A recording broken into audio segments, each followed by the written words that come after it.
Hello and welcome. Today we will discuss about the difference between digital and cryptocurrency. आज का जो हमारा discussion रहेगा हम उसमें देखेंगे एक डिजिटल करेंसी क्या होती है और एक क्रिप्टो करेंसी क्या होती है। उसके बाद देखेंगे उन दोनों के बीच में क्या फ़र्क है। तो आइए स्टार्ट करते हैं आज का डिस्कशन। देखिए, आज का डिस्कशन स्टार्ट करने से पहले हम देखेंगे कि एक ट्रेडिशनल करेंसी क्या होती है जिसको फिएट मनी भी या फिएट करेंसी भी बोला जाता है। उसके बाद हम आगे धीरे धीरे बढ़ते चलेंगे डिजिटल और क्रिप्टो की तरफ। तो fiat money is a currency that lakhs intrinsic value, जिसकी खुद की कोई इंट्रिंसिक वैल्यू नहीं होती। फॉर एग्जाम्पल, ये 2000 रुपये का नोट है, ठीक है। इसकी वैल्यू कितनी है मार्केट में? 2000 रुपये। लेकिन अगर मैं इस कागज़ के टुकड़े की बात करूँ, उसकी कितनी है? 2 रुपये, 5 रुपये, 10 रुपये। इसकी इंट्रिंसिक वैल्यू कुछ नहीं है। तो जो फिएट मनी होता है वो जिस भी मटेरियल का बना होता है उसकी वैल्यू ऑलमोस्ट ज़ीरो या नेग्लिजिबल होती है। लेकिन अगर दूसरा सिनारियो होता, अगर हमारे पास जो पैसे हैं ट्रेडिशनली अगर वो गोल्ड के होते, ठीक है। तो अब आज के टाइम पे गोल्ड की वैल्यू कितनी है? अगर मान के चलो एक सिक्का है, अगर वो 60,000 रुपये उसकी वैल्यू माने और उसको 10 ग्राम के इक्वल रख दें तो वैसे भी उसकी वैल्यू 60,000 है। और गोल्ड की तरह उस सिक्कों को बेचने जाएंगे तब भी उसको 60,000 माना जाएगा। तो जो सिक्का है गोल्ड का, उसकी खुद की एक इंट्रिंसिक वैल्यू है, ठीक है। तो ये होता है फिएट मनी जो इंट्रिंसिक वैल्यू लैक करता है। अब है डिजिटल करेंसी। तो क्या होती है डिजिटल करेंसी? डिजिटल करेंसी वो करेंसी होती है जिसको डिजिटली हम स्टोर और एक्सचेंज कर सके कंप्यूटर पे, और उसको एक्सचेंज किया जा सके इंटरनेट के थ्रू। तो वो हो जाएगी हमारी digital currency. For example, central bank digital currency. अभी रिसेंटली बजट पास हुआ है और उसमें सेंट्रल बैंक डिजिटल करेंसी की बात हुई है, ठीक है। शायद आगे आने वाले टाइम पे हमारी खुद की सरकार की तरफ से एक डिजिटल करेंसी इशू कर सकता है आरबीआई। कुछ प्रॉपर्टीज देख लेते हैं डिजिटल करेंसी की क्या होती है। सबसे पहली जो प्रॉपर्टी होती है वो they don't have physical form. जो डिजिटल करेंसीज होती हैं उनकी फिजिकल फॉर्म नहीं होती। फॉर एग्जाम्पल, अगर आपके अकाउंट के अंदर अभी 5,000 रुपए हैं, ठीक है, क्या हम उसको ये बोलेंगे कि डिजिटली वो हमारे अकाउंट में स्टोर्ड है तो डिजिटल मनी हो गया? नो, बिकॉज 5,000 रुपए के आप नोट ले सकते हो बैंक में जाके, तो उसकी फिजिकल फॉर्म प्रेजेंट है। लेकिन डिजिटल करेंसी की फिजिकल फॉर्म प्रेजेंट नहीं होती है।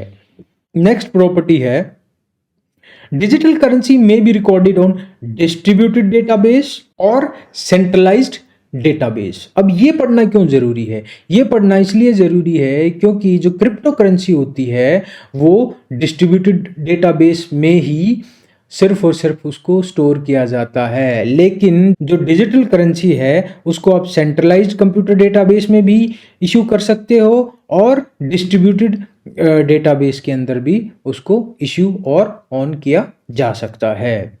नेक्स्ट प्रॉपर्टी है the issuing authority is of prime importance, because कोई ना कोई यहाँ पे इशू कर रहा है, इस वजह से वो इंपॉर्टेंस की हो जाएगी। फॉर एग्जांपल, अभी हमने देखा कि इंडिया में डिजिटल करेंसी इशू होने वाली है। कौन इशू करेगा? उसको आरबीआई करेगा। इस वजह से डिजिटल करेंसी को इशू करने वाला इंपॉर्टेंट हो जाता है। नेक्स्ट है क्रिप्टो करेंसी। क्या होती है क्रिप्टो करेंसी? देखिए, क्रिप्टो करेंसी एक डिजिटल करेंसी है। अब आप ये बोलोगे कि फर्क क्या हुआ? जो डिजिटल करेंसी है वो एक बड़ा सेट है और जो क्रिप्टो करेंसी है वो एक छोटा सेट है। ये आपकी क्रिप्टो होगी और ये आपकी डिजिटल करेंसी होगी। तो क्रिप्टो करेंसी एक सबसेट है किसका?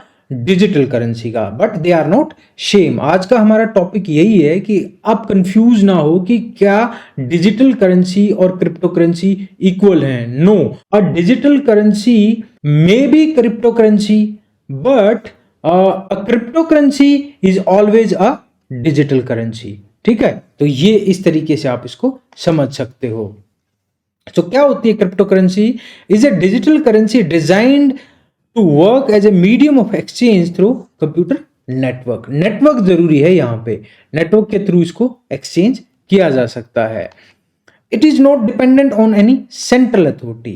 देखो इसी वजह से डिजिटल करेंसी में जो इशूइंग अथॉरिटी है वो इंपॉर्टेंट हो जाती है, लेकिन यहाँ पे कोई इशूइंग अथॉरिटी है ही नहीं, कोई सेंट्रल अथॉरिटी है ही नहीं, ये एक इसकी खास बात है।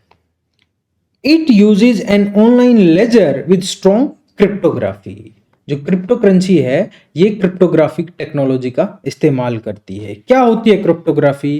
क्रिप्टोग्राफी एक एन्क्रिप्शन का तरीका है, इंफॉर्मेशन को सीक्रेटली सेव करने या एक्सचेंज करने का तरीका है। फॉर एग्जाम्पल किसी डेटाबेस में किसी का नाम सेव करना है, नाम है उसका XYZ, बट हम नहीं चाहते कि ये डायरेक्टली सेव हो डेटाबेस के अंदर, क्योंकि अगर कल को डेटाबेस ब्रीच हो जाता है, कोई सिक्योरिटी हैक हो जाता है उसके अंदर, तो उस केस में हम चाहते हैं कि XYZ यूं का यूं नाम ना है। तो हमने क्या किया, X को मान लिया 2 के बराबर, Y को मान लिया 3 के बराबर, Z को मान लिया 4 के बराबर, XYZ को लिख दिया 2 3 4। तो वो क्या होगा आपका इंक्रिप्शन। तो ये क्रिप्टोग्राफी का इस्तेमाल करती है। ठीक है, नेक्स्ट है it is based on blockchain technology. ये बहुत ज्यादा इंपॉर्टेंट है बिकॉज ब्लॉकचेन टेक्नोलॉजी हर दिन न्यूज़पेपर में या कहीं ना कहीं सुनने को मिलती है। तो क्या होती है ये ब्लॉकचेन टेक्नोलॉजी?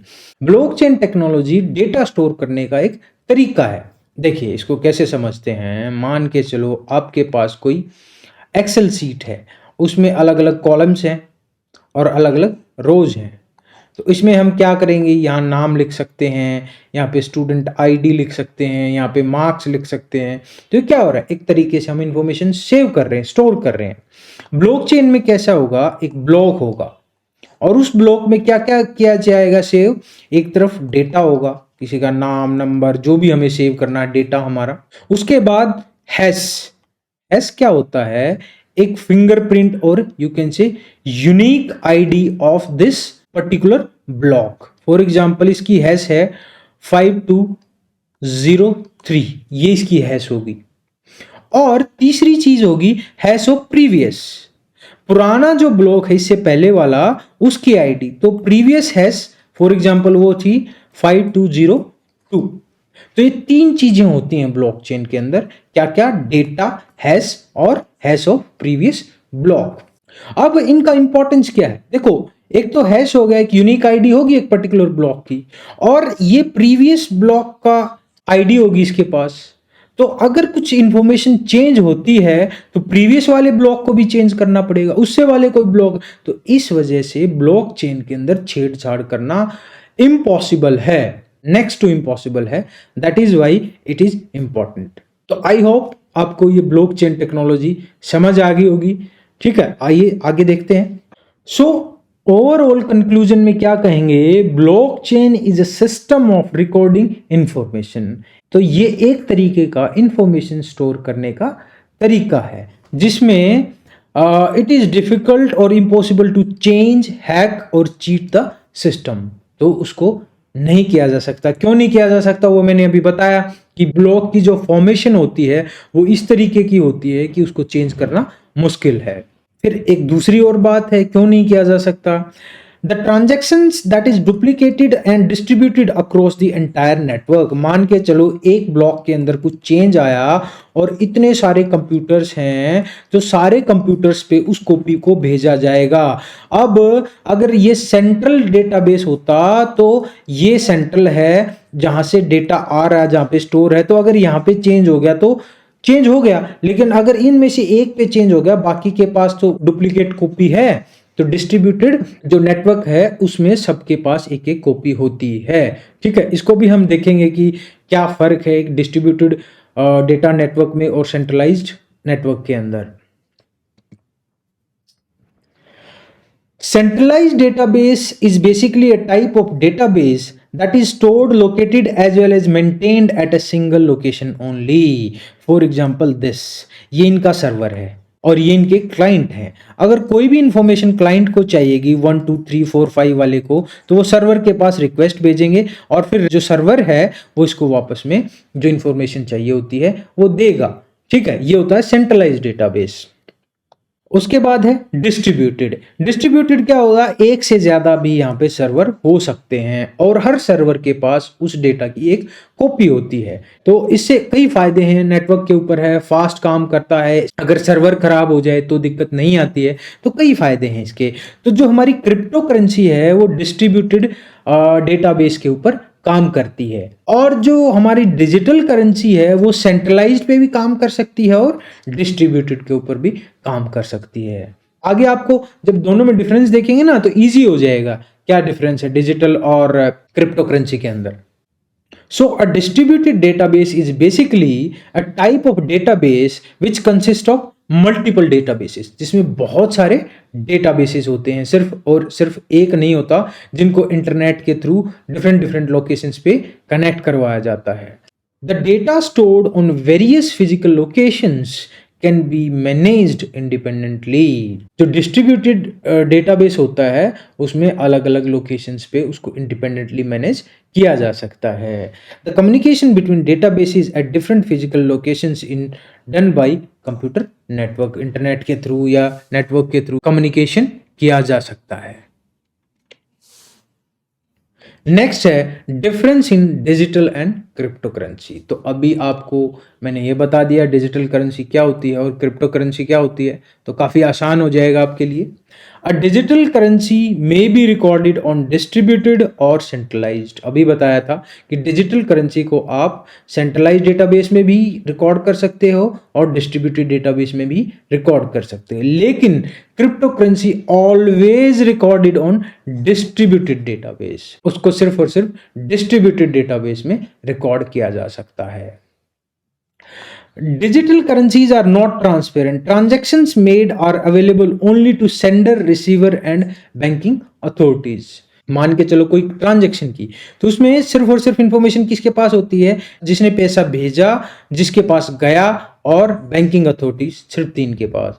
लेकिन ये बहुत ज्यादा ट्रांसपेरेंट होती है, क्रिप्टो करेंसी ने किसने किसको दिया, everyone is able to see all transactions made by any user, कि किस यूजर ने किसको क्या पे किया वो ट्रांजैक्शन अवेलेबल रहती है। Blockchain technology is not must for digital currency. जरूरी नहीं है कि ब्लॉकचेन टेक्नोलॉजी का इस्तेमाल किया जाए डिजिटल करेंसी के अंदर, ठीक है, लेकिन क्रिप्टो करेंसी में it is must to use blockchain technology, मतलब नेसेसरी है, ये मस्ट है कि ब्लॉकचेन टेक्नोलॉजी का इस्तेमाल किया जाए। There is transaction fee involve in every transaction. हर ट्रांजैक्शन के अंदर ट्रांजैक्शन फी इन्वॉल्व होती है डिजिटल करेंसी के अंदर, लेकिन क्रिप्टो ट्रांजैक्शंस के अंदर कोई भी ट्रांजैक्शन फीस नहीं होती है। तो ये कुछ बेसिक डिफरेंसेस थे डिजिटल और क्रिप्टो करेंसी के। मेरा मेन मोटो आपको ये समझाना था कि डिजिटल करेंसी और क्रिप्टो करेंसी सेम नहीं होती हैं, दोनों अलग अलग चीजें होती हैं। एक डिजिटल करेंसी क्रिप्टो करेंसी हो सकती है, लेकिन एक क्रिप्टो करेंसी जो है वो डिजिटल करेंसी होगी ही होगी, इट इज मस्ट। तो ये मेन है। और अगर आप इसको वेन डायग्राम से देखो तो जो डिजिटल करेंसी है वो आपका सुपरसेट है और जो क्रिप्टो करेंसी है वो इसका सबसेट है, ठीक है। सो this was all about crypto and digital currency. Thank you for watching and see you in next video.